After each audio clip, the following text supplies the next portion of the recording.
Alhamdulillah,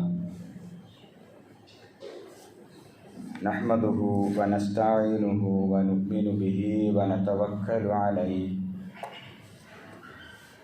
wa na'udzu billahi min shururi anfusina wa min sayyiati a'malina. Man yahdihillahu fala mudilla lahu wa man yudlilhu fala hadiya lahu. ونشهد أن لا إله إلا الله ونشهد أن محمدا عبده ورسوله أرسله بالهدى ودين الحق ليظهره على الدين كله ولو كره المشركون. اللهم صل على محمد وعلى آل محمد كما صليت على إبراهيم وعلى آل إبراهيم وبارك على محمد وعلى آل محمد كما باركت على إبراهيم وعلى آل إبراهيم في العالمين إنك حميد مجيد. فإن خير الحديث كتاب الله وخير الهدي هدي محمد صلى الله عليه وسلم وشر الأمور محدثاتها وكل محدثة بدعة وكل بدعة ضلالة وكل ضلالة في النار. أيها الناس أوصيكم عباد الله وإياي أولا بتقوى الله وأقيموا الصلاة وآتوا الزكاة ولا تكونوا من المشركين. قال الله تعالى في قرآنه الكريم: إنما الصدقات للفقراء والمساكين والعاملين عليها والمؤلفة قلوبهم وفي الرقاب والغارمين وفي سبيل الله وابن السبيل فريضة من الله والله عليم حكيم. صدق الله. رب اشرح لي صدري ويسر لي أمري واحلل عقدة من لساني يفقهوا قولي. إن أريد إلا الإصلاح ما استطعت وما توفيقي إلا بالله عليه توكلت وإليه أنيب. സത്യവിശ്വാസികളെ, വിശ്വാസിനികളെ, അള്ളാഹുവിൻ്റെ കൽപ്പനകൾ പാലിച്ച് ജീവിതത്തെ ചിട്ടപ്പെടുത്തിയെടുത്ത് മുത്തഖീങ്ങളായി ജീവിക്കണമെന്ന് എന്നോടെന്ന പോലെ നിങ്ങൾ ഓരോരുത്തരോടും ഉപദേശിക്കുന്നു, വസിയത്ത് ചെയ്യുന്നു. അള്ളാഹു സുബ്ഹാനഹു വ തആല യഥാർത്ഥ മുത്തഖീങ്ങളിൽ നാം ഏവരെയും ഉൾപ്പെടുത്തി അനുഗ്രഹിക്കുമാറാകട്ടെ. സംഭവിച്ച തെറ്റുകുറ്റങ്ങൾ അള്ളാഹുവിൻ്റെ മഹത്തായ ഫളില് മഗ്ഫിറത്ത് കൊണ്ട് വിട്ടുപുറത്ത് മാപ്പാക്കി നൽകുമാറാകട്ടെ. വിശുദ്ധ റമളാനിലേക്ക് അള്ളാഹു നമ്മെ എത്തിക്കുമാറാകട്ടെ. ആ മാസത്തെ ഫലപ്രദമായി ഉപകാരപ്പെടുത്താൻ അള്ളാഹു നമ്മെ സഹായിക്കുമാറാകട്ടെ. കഴിഞ്ഞ ഖുതുബയിൽ സമ്പത്തുമായി ബന്ധപ്പെട്ട ചില കാര്യങ്ങൾ സൂചിപ്പിച്ചിരുന്നു. സമ്പത്ത് ശുദ്ധമായില്ലെങ്കിൽ ഇബാദത്തുകൾ അള്ളാഹു സ്വീകരിക്കുകയില്ല. നമ്മുടെ സത്യവിശ്വാസം തന്നെ അപകടത്തിലാകും. ഇതൊക്കെ നമ്മൾ കഴിഞ്ഞ ഖുതുബയിൽ മനസ്സിലാക്കിയ കാര്യങ്ങളാണ്. പലിശയുമായി ബന്ധപ്പെട്ടുമൊക്കെ അതീവ ഗുരുതരമായ അതിൻ്റെ പ്രത്യാഘാതങ്ങളൊക്കെ വിശുദ്ധ ഖുർആൻ അടിവരയിട്ട് ഗൗരവത്തിൽ പറയുന്നുണ്ട്. പക്ഷേ ഇപ്പോഴത്തെ സാഹചര്യത്തിൽ പലിശ പോലെയുള്ള ഹറാമായ സമ്പാദ്യത്തെ വളരെ നോർമലൈസ് ചെയ്യുന്ന ഒരു പ്രവണത നമുക്കിടയിൽ വ്യാപകമാണ്. അഹല്ലല്ലാഹുൽ ബൈഅ വഹറമ റിബ. അല്ലാഹു സുബ്ഹാനഹു വ തആല പലിശയെ ഹറാമാക്കി, കച്ചവടത്തെ ഹലാലാക്കി. പലിശയുടെ അപകടങ്ങൾ, പലിശ മൂലം നാളെ പാരത്രിക ലോകത്ത് അനുഭവിക്കേണ്ടി വരുന്ന ശിക്ഷകൾ ഒക്കെ വിശുദ്ധ ഖുർആൻ അടിവരയിട്ട് പറയുന്നുണ്ട്. അതിലൊക്കെ ഞാനും നിങ്ങളുമൊക്കെ സൂക്ഷ്മത പുലർത്തണമെന്ന് ഈ സന്ദർഭത്തിൽ ഉണർത്തുന്നു. സക്കാത്താണ് കഴിഞ്ഞ ഖുതുബയിൽ പറഞ്ഞ് അവസാനിപ്പിച്ചത്. സക്കാത്തുമായി ബന്ധപ്പെട്ട ചില കാര്യങ്ങൾ ശ്രദ്ധയിൽപ്പെടുത്താൻ ആഗ്രഹിക്കുന്നു. ഏതാണ്ട് 27 പ്രാവശ്യം നമസ്കാരത്തോട് ചേർത്ത് അല്ലാഹു സുബ്ഹാനഹു വ തആല സക്കാത്തിനെ സംബന്ധിച്ച് പറയുന്നു. അഖീമുസ്സലാ വ ആത്തുസ് സക്കാ. നമസ്കാരം ചിട്ടയോടെ നിർവഹിക്കണം, സക്കാത്ത് നൽകണം. നമസ്കാരത്തോട് ചേർത്ത് പറയുമ്പോൾ ചില കാര്യങ്ങൾ നമ്മൾ അതിൽ നിന്ന് വായിച്ചെടുക്കേണ്ടതുണ്ട്. നമസ്കാരം എന്ന് പറയുന്നത് അള്ളാഹുവുമായിട്ടുള്ള സത്യവിശ്വാസിയുടെ ബന്ധത്തിൻ്റെ അടയാളമാണ്. അള്ളാഹുവുമായിട്ടുള്ള ബന്ധത്തെ ശക്തിപ്പെടുത്തലാണ് നമസ്കാരത്തിൻ്റെ പ്രധാനപ്പെട്ട ലക്ഷ്യങ്ങളിൽ ഒന്ന്. എന്നാൽ സക്കാത്താകട്ടെ മനുഷ്യരുമായിട്ടുള്ള ബന്ധത്തിൻ്റെ ഒരു പ്രതീകമാണ്. പാവപ്പെട്ട മനുഷ്യരെ സംബന്ധിച്ച് പഠിക്കാനും മനസ്സിലാക്കാനും, പാവപ്പെട്ട മനുഷ്യരിലേക്ക് ഇറങ്ങിച്ചെല്ലാനും, അവരെ കൈപിടിച്ചുയർത്താനും സക്കാത്ത് എന്ന ഇബാദത്തിലൂടെ, ആരാധനയിലൂടെ സത്യവിശ്വാസികൾക്ക് സാധിക്കുന്നു. അപ്പോൾ ഒരേ സമയം അള്ളാഹുവുമായിട്ടുള്ള അഗാധമായ ബന്ധവും മനുഷ്യരുമായിട്ടുള്ള ഊഷ്മളമായ ബന്ധവും, ഇത് രണ്ടും നിലനിർത്തിയാൽ മാത്രമേ പടച്ചവന്റെ സ്വർഗത്തിലേക്ക് എളുപ്പത്തിൽ ഒരു സത്യവിശ്വാസിക്ക് പ്രവേശിക്കാൻ സാധ്യമാവുകയുള്ളൂ. നരകത്തിൽ പ്രവേശിപ്പിക്കപ്പെട്ട ധിക്കാരികളായ മനുഷ്യരോട് ചോദിക്കപ്പെടുന്നു. വിശുദ്ധ ഖുർആനിലെ സൂറത്ത് മുദ്ദസിർ 42, 43, 44 ആയത്തുകൾ. ധിക്കാരികളായ മനുഷ്യർ നരകത്തിൽ പ്രവേശിപ്പിക്കപ്പെട്ടു. അവരോട് ചോദിക്കപ്പെടുകയാണ്, മാ സലക്കക്കും ഫീ സഖർ. എന്താണ് നിങ്ങൾ നരകത്തിൽ പോകാൻ കാരണം? നിങ്ങൾക്ക് എന്താണ് സംഭവിച്ചത്? വളരെ വേദനയോടെ നരകത്തിൽ പ്രവേശിപ്പിക്കപ്പെട്ട ആ മനുഷ്യർ കൊടുക്കുന്ന മറുപടി വിശുദ്ധ ഖുർആൻ ഇപ്രകാരം രേഖപ്പെടുത്തി വച്ചിരിക്കുന്നു. ഖാലു, അവർ പറയും, ലം നക്കു മിനൽ മുസല്ലീൻ, ഞങ്ങൾ നമസ്കരിക്കുന്നവർ ആയിരുന്നില്ല.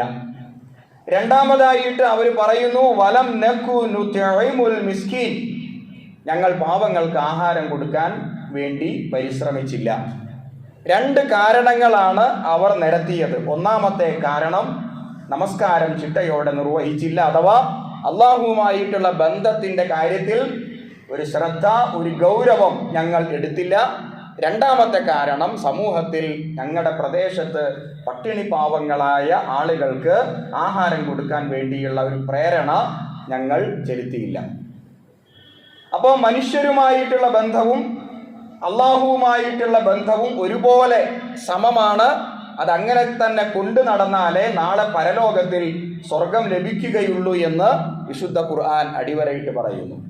സക്കാത്ത് എന്നത് ഒരു അറബി വാക്കാണ്.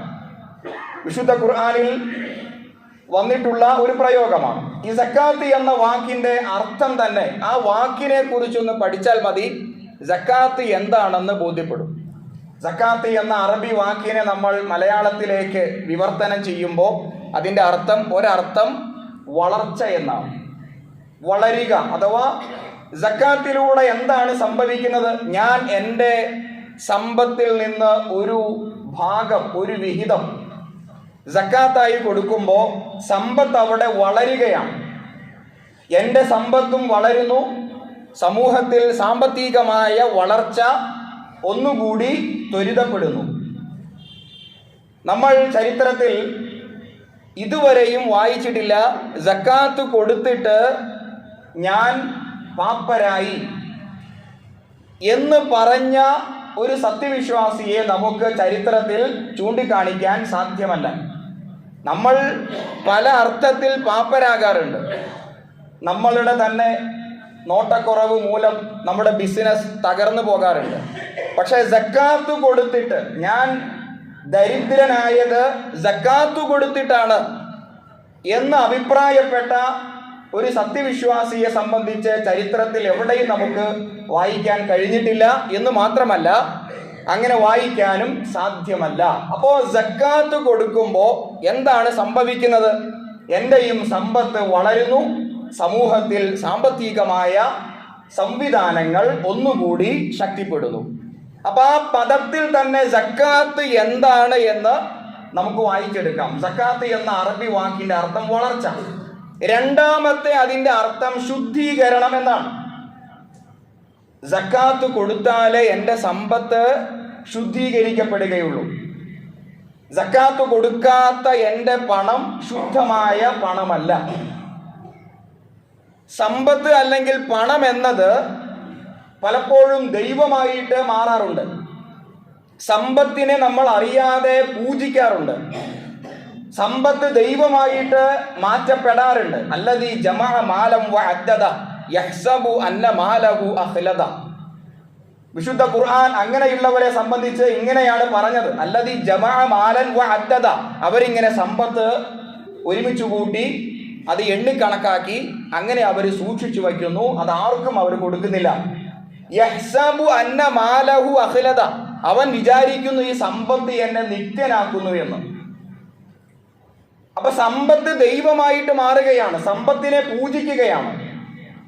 ഈ ഒരു മാനസിക അവസ്ഥയിലേക്ക് ഒരു മനുഷ്യൻ എത്താതെ ആ സമ്പത്ത് എൻ്റേതല്ല, ഈ സമ്പത്ത് അള്ളാഹുവിൻ്റെതാണ്, ഈ സമ്പത്ത് അള്ളാഹു എനിക്ക് നൽകിയതാണ് എന്ന കാഴ്ചപ്പാടിലേക്ക് ഒരു സത്യവിശ്വാസിയെ കൊണ്ടുവരികയാണ് സക്കാത്ത് ചെയ്യുന്നത്. ഞാൻ സമ്പാദിച്ച, ഞാൻ കഷ്ടപ്പെട്ടുണ്ടാക്കിയ എൻ്റെ പണം, ആ എൻ്റെ പണം ഞാൻ എന്തിന് ചെലവഴിക്കണം എന്ന മാനസികാവസ്ഥയല്ല, മറിച്ച് അള്ളാഹു എനിക്ക് തന്ന പണം. ഇതാണ് ഇസ്ലാമിൻ്റെ കാഴ്ചപ്പാട്.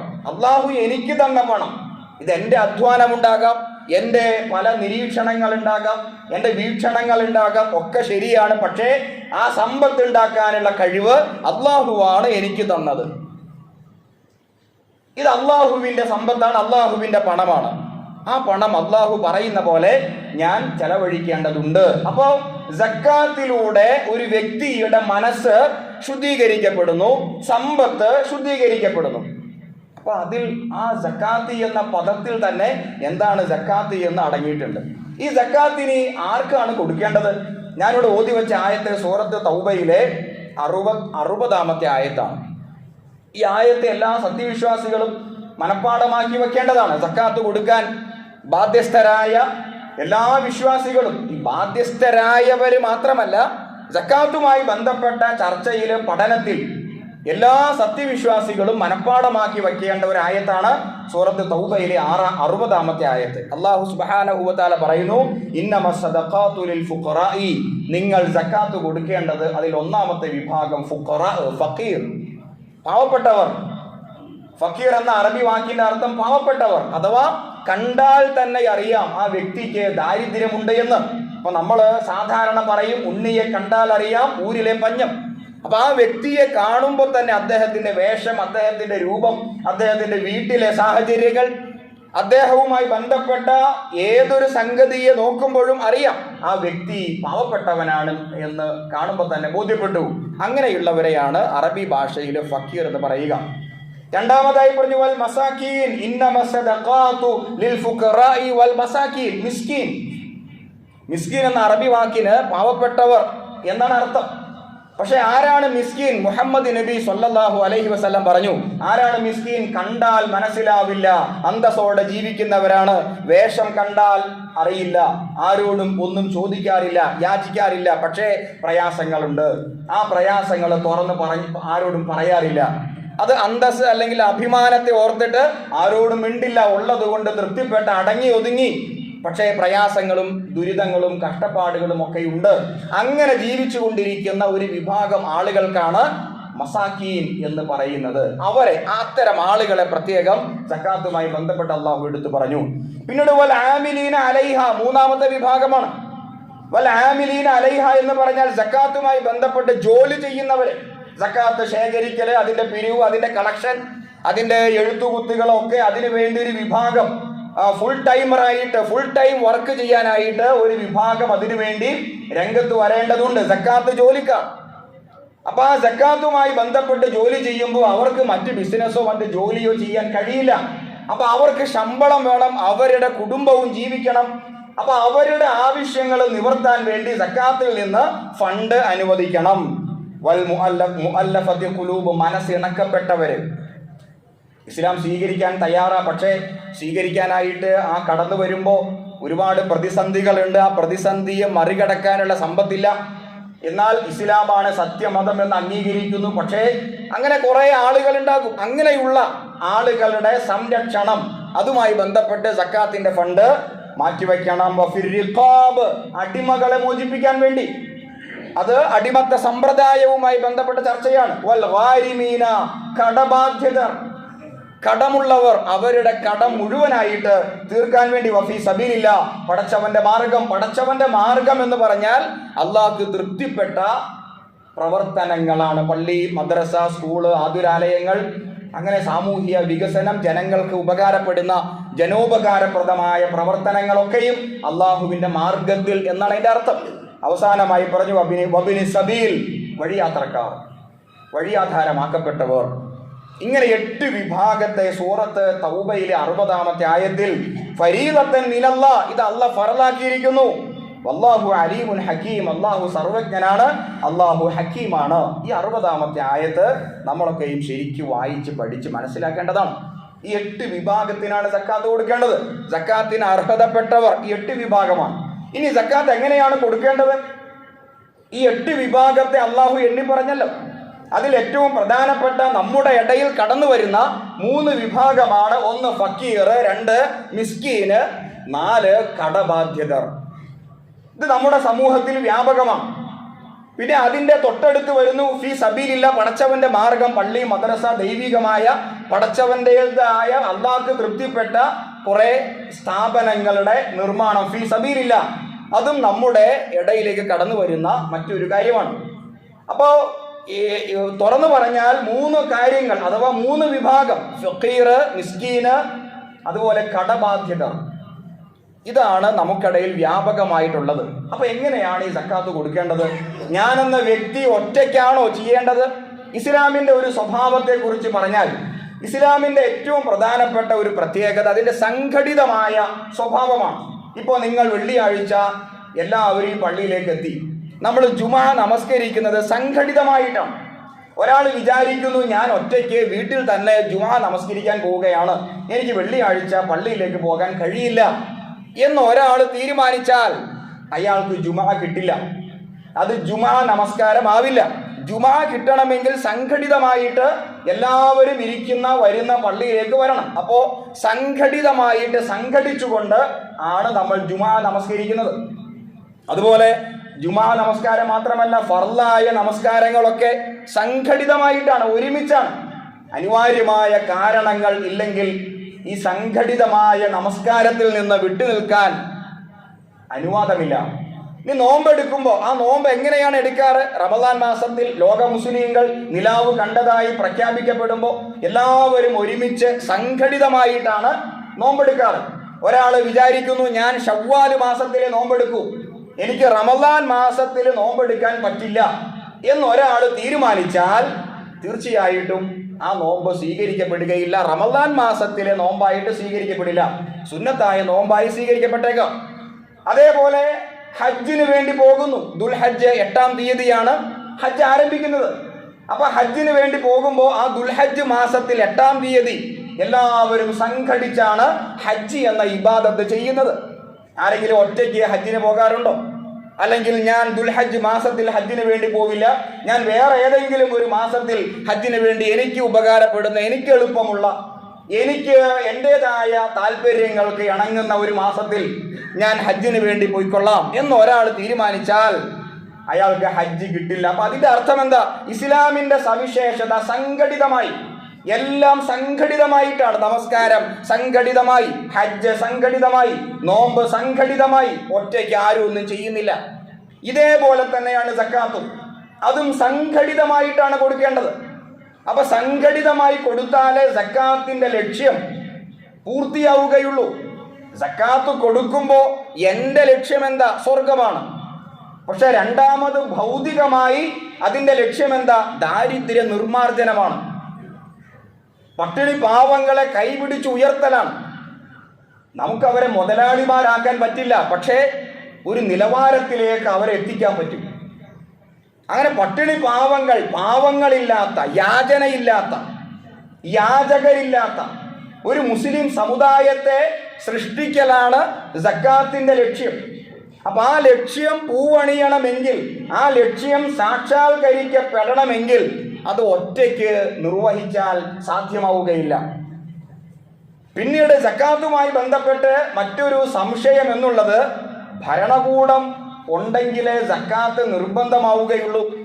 സംഘടിതമായിട്ട് കൊടുക്കണമെങ്കിൽ ഭരണകൂടം, ഇസ്ലാമിക രാഷ്ട്രം ഇല്ലാത്തത് കൊണ്ട് സക്കാത്ത് അങ്ങനെ സംഘടിച്ചു കൊടുക്കാൻ കഴിയില്ല.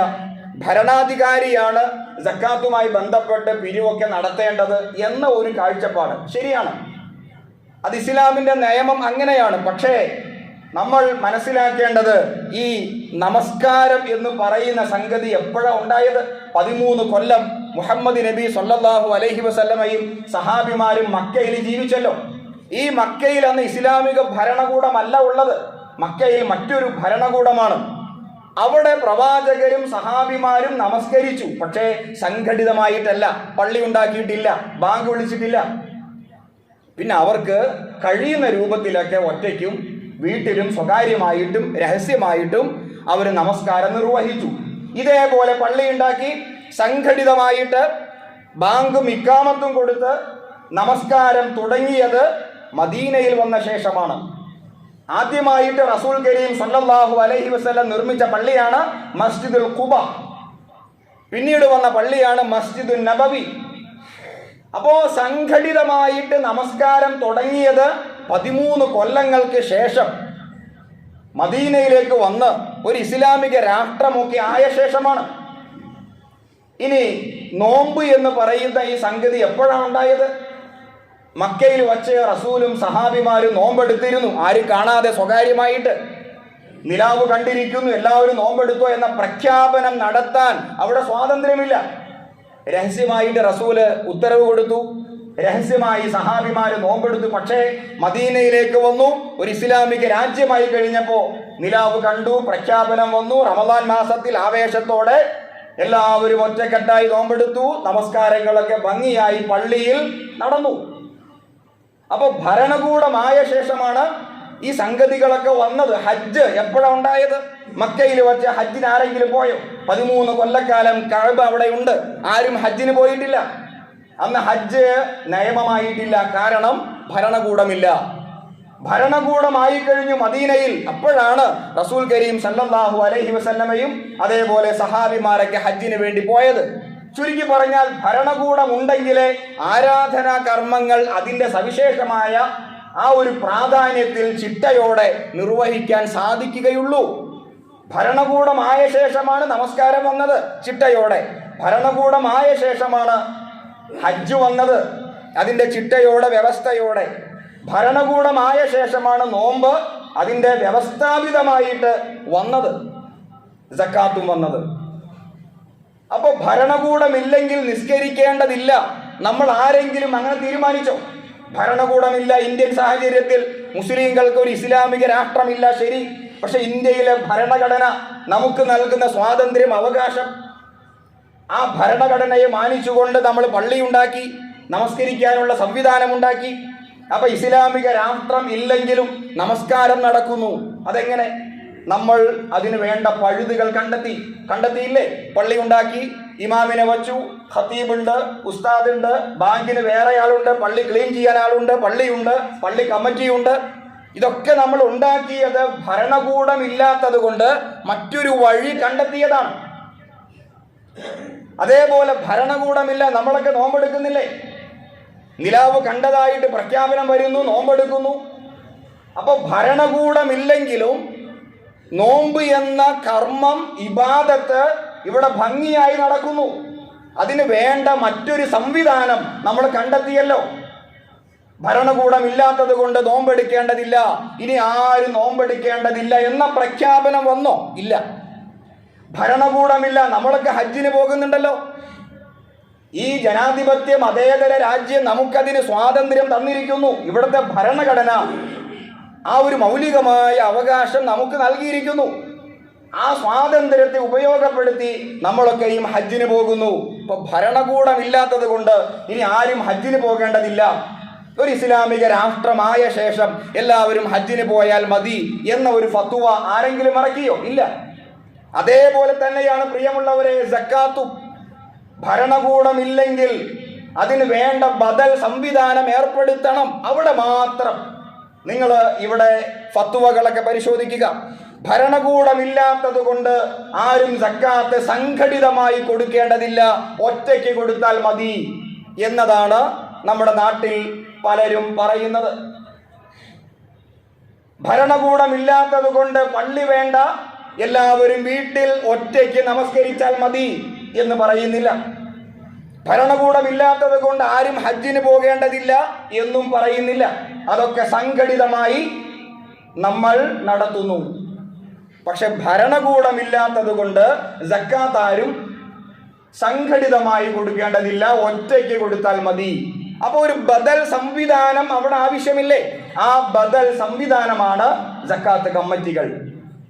ഓരോ മഹല്ലിലും സക്കാത്ത് കമ്മിറ്റി ഉണ്ടാകട്ടെ. എന്തുകൊണ്ട് നമുക്ക് സാധിക്കുന്നില്ല?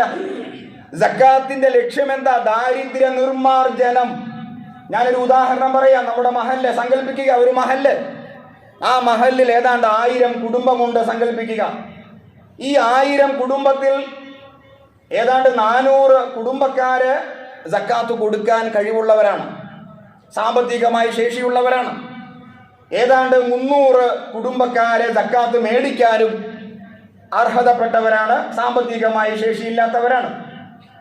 ബാക്കി വരുന്ന 300 കുടുംബം അവര് സക്കാത്ത് കൊടുക്കാനും അർഹരല്ല, സക്കാത്ത് മേടിക്കാനും അർഹരല്ല, അങ്ങനെ ജീവിക്കുന്നവരാണ്. അപ്പൊ ഏതാണ്ട് 400 കുടുംബക്കാര് സക്കാത്ത് കൊടുക്കാൻ അർഹരാണ്, 300 കുടുംബക്കാര് സക്കാത്ത് മേടിക്കാനും അർഹരാണ്.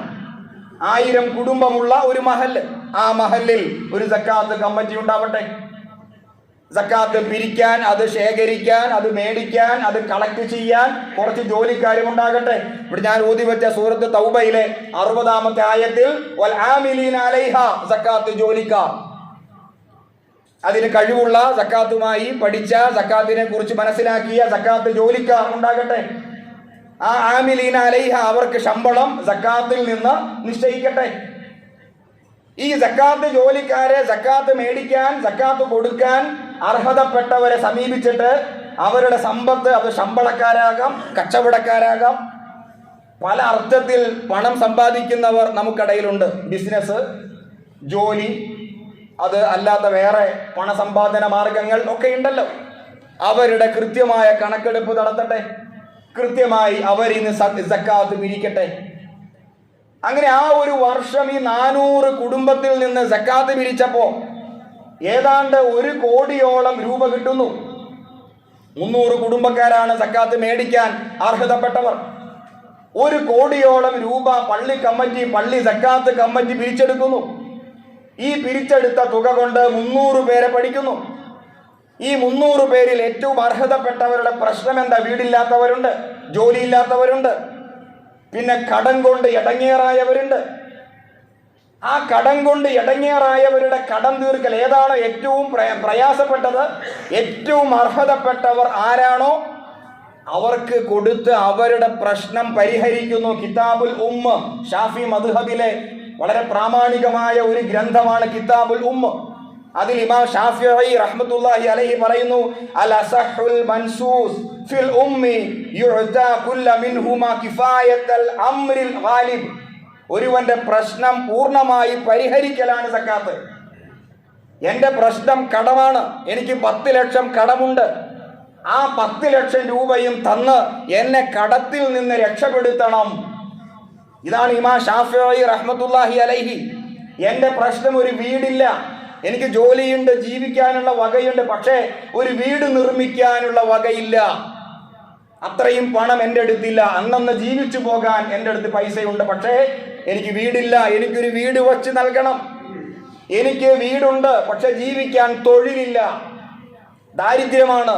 എനിക്കെല്ലാം ഉണ്ട്, പക്ഷേ ഒരു തൊഴിലില്ല.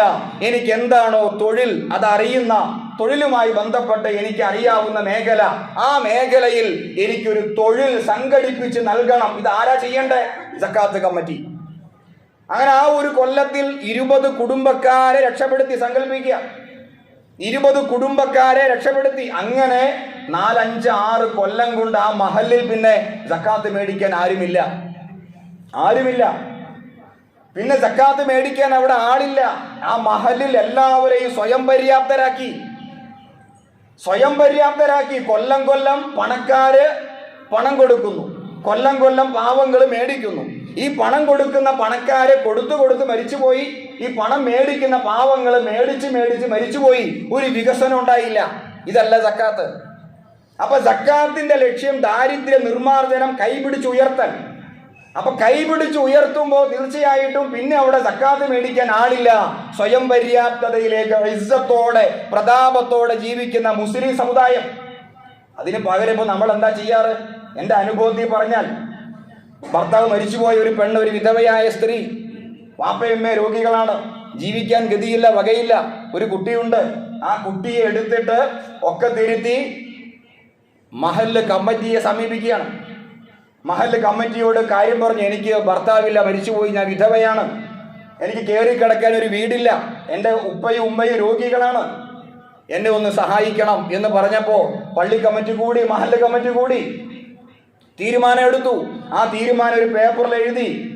ഈ വരുന്ന സ്ത്രീ രോഗിയാണ്, വിധവയാണ്, ഇവരുടെ മാതാപിതാക്കൾ രോഗികളാണ്, അതുകൊണ്ട് ഇവരെ സഹായിക്കണം. ഇന്ന പള്ളി, ഇന്ന കമ്മിറ്റി, ഒപ്പ സീല് എല്ലാം വെച്ചു. ആ പേപ്പർ കൊടുത്തു.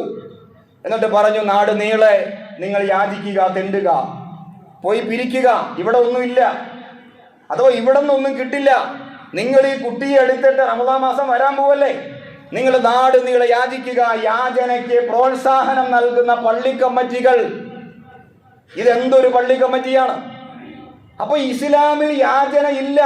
അവിടെ എന്താ ചെയ്യേണ്ടത്? ഞാൻ ആദ്യം പറഞ്ഞല്ലോ, സക്കാത്ത്. എന്നിട്ട് ഞാൻ ഒരു കൊല്ലമായപ്പോൾ എൻ്റെ സക്കാത്ത് പരിശോധിക്കുകയാണ്. അറിയപ്പെട്ട ഒരു മുതലാളി, ആ മഹല്ലിലെ മുതലാളി അല്ലെങ്കിൽ പണക്കാരൻ നോക്കുമ്പോൾ എനിക്ക് ഈ വർഷം 50,000 രൂപ സക്കാത്ത് കൊടുക്കണം. ശരി, 50,000 കെട്ടെടുത്ത് മാറ്റിവെച്ചു. അത് സക്കാത്തിന്റെ പൈസയാണ്. എന്നിട്ട് അതിൽ നിന്ന് 1000 രൂപ എടുത്തിട്ട് 50 കുടുംബങ്ങൾക്ക്. അതുകൊണ്ട് എന്താ കാര്യം? ആർക്കെന്ത് ഉപകാരപ്പെട്ടു? 1000 രൂപ എനിക്ക് കിട്ടിയാൽ എൻ്റെ പ്രശ്നം പരിഹരിക്കപ്പെടുമോ? വീണ്ടും ഈ 50 കുടുംബം ഈ റമദാൻ മാസം ആകുമ്പോൾ ഈ മുതലാളി തരുന്ന 1000 രൂപ കാത്തിരിക്കും. 1000 കിട്ടൂ. അപ്പൊ ഇതാണ് സക്കാത്ത് എന്ന ഒരു നെഗറ്റീവായ ഒരു കാഴ്ചപ്പാട് നമുക്ക് എവിടെ നിന്ന് കിട്ടി? അങ്ങനെ 1000 കൊടുത്താൽ 10,000 കൊടുത്താൽ പ്രശ്നം പരിഹരിക്കപ്പെടുമോ? അപ്പൊ സക്കാത്തിന്റെ ലക്ഷ്യം എന്താ? പ്രശ്നം പരിഹരിക്കലാണ്, പൂർണ്ണമായി പരിഹരിക്കലാണ്. പിന്നെ അവിടെ യാചന ഇല്ല. പിന്നെ അടുത്ത കൊല്ലം എനിക്ക് ഒരു പ്രാവശ്യം എൻ്റെ കടം തീർത്തു, പിന്നെ എനിക്ക് സക്കാത്തിന് ഞാൻ അർഹനല്ല. ഒരു തവണ സക്കാത്ത് കിട്ടിയാൽ അടുത്ത കൊല്ലം ഞാൻ സക്കാത്തിന് അർഹനല്ല, ഞാൻ പിന്നെ സക്കാത്ത് മേടിക്കാനേ പാടില്ല. എൻ്റെ പ്രശ്നം തീർത്തു. എനിക്ക് വീടില്ലായിരുന്നു, വീട് ലഭിച്ചു. എൻ്റെ എനിക്ക് തൊഴിൽ കിട്ടി. ഇതുപോലെ സക്കാത്ത് നടക്കുന്നില്ല. സക്കാത്ത് ഫലപ്രദമായി നടക്കുന്നില്ല. അതിന് വേണ്ട ഒരു കമ്മിറ്റി നമ്മുടെ നാട്ടിൽ പ്രവർത്തിക്കുന്നില്ല. എന്നിട്ട് മുസ്ലിം സമുദായം റമദാൻ മാസം ആകുമ്പോഴേക്കും ലൈലത്തുൽ ഖദറിന്റെ അന്ന് മലക്കുകൾ ഭൂമിയിലേക്ക് ഇറങ്ങി വന്ന് മലക്കുകൾ ഇങ്ങനെ ലോകം ചുറ്റുമ്പോൾ മുസ്ലിം സമുദായം ഒരു താടി വെച്ച് തൊപ്പിയിട്ട് പർദ്ദയിട്ട് ഹിജാബിട്ട പെണ്ണുങ്ങളും ആണുങ്ങളും കുട്ടികളൊക്കെ ഒരു സഞ്ചിയും എടുത്തിട്ട് യാചിക്കുകയാണ്. റഹ്മത്തിന്റെ മലക്കുകൾ ലോകം ചുറ്റുമ്പോൾ യാചിച്ചുകൊണ്ട് പെണ്ണുങ്ങളും ഈ സമുദായത്തിന്റെ ഇസ്സത്ത് എവിടെ? ഈ സമുദായം നാണം കെടുകയാണ്. മറിച്ച് പള്ളി കമ്മിറ്റി, മഹല്ല് കമ്മിറ്റികൾ ഉണർന്ന് പ്രവർത്തിക്കണം. ഈ പ്രദേശത്തെ ദാരിദ്ര്യം ഈ പ്രദേശത്തുകാരാണ് മാറ്റേണ്ടത്. ഇവിടത്തെ മഹല്ല്, ഈ മഹല്ലിൽ നിന്ന് ശേഖരിച്ച പണം ഇവിടെ തന്നെയാണ് വിതരണം ചെയ്യേണ്ടത്. ഇവിടെ തന്നെ ഇവിടത്തെ പണക്കാരിൽ നിന്ന് ശേഖരിച്ച സക്കാത്തിന്റെ തുക, ഇവിടത്തെ ഈ ഗോണികുപ്പയിലെ പ്രശ്നം ഗോണികുപ്പക്കാരാണ് പരിഹരിക്കേണ്ടത്. ഈ നാട്ടിൽ യാചകരുണ്ടാവരുത്, ഈ നാട്ടിൽ വീടില്ലാത്തവരുണ്ടാകരുത്, കടം കൊണ്ട് വലയുന്ന മുസ്ലിങ്ങൾ ഉണ്ടാവരുത്. എല്ലാവരും അച്ചടക്കത്തോടെ ജീവിക്കുന്ന, സ്വസ്ഥമായി ജീവിക്കുന്ന, പ്രതാപത്തോടെ ഐശ്വര്യത്തോടെ ജീവിക്കുന്ന ഒരു മുസ്ലിം കമ്മ്യൂണിറ്റി ഇവിടെ ഉണ്ടാകണം. ആ ഒരു പ്രതാപത്തിലേക്ക് കമ്മ്യൂണിറ്റിയെ ഉയർത്തിക്കൊണ്ടുവരാൻ നമുക്ക് സാധിക്കണം. അതിനാണ് ഈ പള്ളി, അതിനാണ് മഹല്ല് സംവിധാനം. അല്ലാതെ കൊട്ടാരം കണക്കെ പള്ളി ഉണ്ടാക്കിയിട്ട് നിസ്കരിക്കാൻ വേണ്ടി മാത്രം തുറക്കുക, നിസ്കാരം കഴിയുമ്പോൾ അടയ്ക്കുക. എന്തിനാണ് ഇത്രയും വലിയ പള്ളി? അതിന്റെ ആവശ്യമുണ്ടോ? പള്ളി എന്തിനാ? അവിടെ സന്മാർഗത്തിന്റെ വെളിച്ചം ആ പള്ളി മൂലം ജനങ്ങൾക്ക് അനുഭവിക്കാൻ കഴിയണം. ആ പള്ളി കമ്മിറ്റി മൂലം ജനങ്ങൾക്ക് ഉപകാരം ഉണ്ടാവണം. എന്തിനാണ് പള്ളി കമ്മിറ്റി? എന്തിനാണ് മഹല്ല് കമ്മിറ്റി? മഹല്ല് കമ്മിറ്റി എന്ന് പറയുമ്പോൾ ആ കമ്മിറ്റിയുടെ ഒരു നേട്ടം ആ ജനങ്ങൾക്ക് അനുഭവപ്പെടണം. ഇല്ലാതെ എവിടെയെങ്കിലും കയറിയിരുന്ന് അങ്ങനെ സുഖകരമായി ജീവിക്കാൻ വേണ്ടിയല്ല ഈ കമ്മിറ്റി സംവിധാനം. ഇത് പ്രിയമുള്ളവർ ശരിക്കും മനസ്സിലാക്കേണ്ടതാണ് സക്കാത്ത്. അപ്പൊ ആ സക്കാത്ത്, ബൈത്തു സക്കാത്ത് ഇവിടെ പ്രവർത്തിക്കുന്നുണ്ട്. സക്കാത്ത് കമ്മിറ്റികളൊക്കെ ഉള്ള മഹല്ലുകളുണ്ട്. നിങ്ങളുടെ സക്കാത്ത് റമദാൻ മാസം ആകുമ്പോഴേക്കും കണക്ക് കൂട്ടി വച്ചിട്ട് ആ സക്കാത്തിന്റെ പണം ബന്ധപ്പെട്ട കമ്മിറ്റികളെ കൃത്യമായി ഏൽപ്പിക്കുക. ഫലപ്രദമായി അത് ഉപയോഗപ്പെട്ടുകൊള്ളും.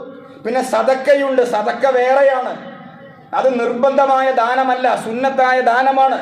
സദക്ക കൊടുത്തോളൂ, സദക്ക കൊടുക്കാം, അത് എപ്പോഴും ചെയ്യാം, അതിന് പ്രത്യേകമായ സമയമില്ല. പക്ഷെ സക്കാത്ത് അങ്ങനെയല്ല. സക്കാത്ത് കൊല്ലം തൻ്റെ വരുമാനത്തിന്റെ കൃത്യമായ ശതമാനം എടുത്ത് കണക്കാക്കിയിട്ട് അത് 2.5%, അത് ഇപ്പോൾ പറയാൻ സമയമില്ലെങ്കിലും സംശയമുള്ളവർക്ക് സമീപിക്കാം. സക്കാത്ത് കൊടുക്കാൻ കടപ്പെട്ടവര് വ്യക്തിപരമായി സമീപിച്ചാൽ അതിന്റെ കർമ്മശാസ്ത്രപരമായ കാര്യങ്ങളൊക്കെയും ബോധ്യപ്പെടുത്താം. അള്ളാഹു തൗഫീഖ് ചെയ്യുമാറാകട്ടെ. അപ്പൊ റമദാൻ മാസത്തിലേക്ക് പ്രവേശിക്കുമ്പോഴേക്കും അതെല്ലാം കണക്ക് നോക്കി കൃത്യമായി വയ്ക്കുക. യാചനയില്ലാത്ത ഒരു മുസ്ലിം സമുദായത്തെ സൃഷ്ടിക്കുവാൻ നമ്മളൊക്കെയും സന്നദ്ധരാവുക. അള്ളാഹു സുബ്ഹാനഹു വ തആല അത്തരത്തിൽ ഒരു ഇസ്സത്ത് ഈ സമുദായത്തിന് പ്രദാനം ചെയ്യുമാറാകട്ടെ. വാഖിർ ദഅവതി അനിൽ ഹംദുലില്ലാഹി റബ്ബിൽ ആലമീൻ.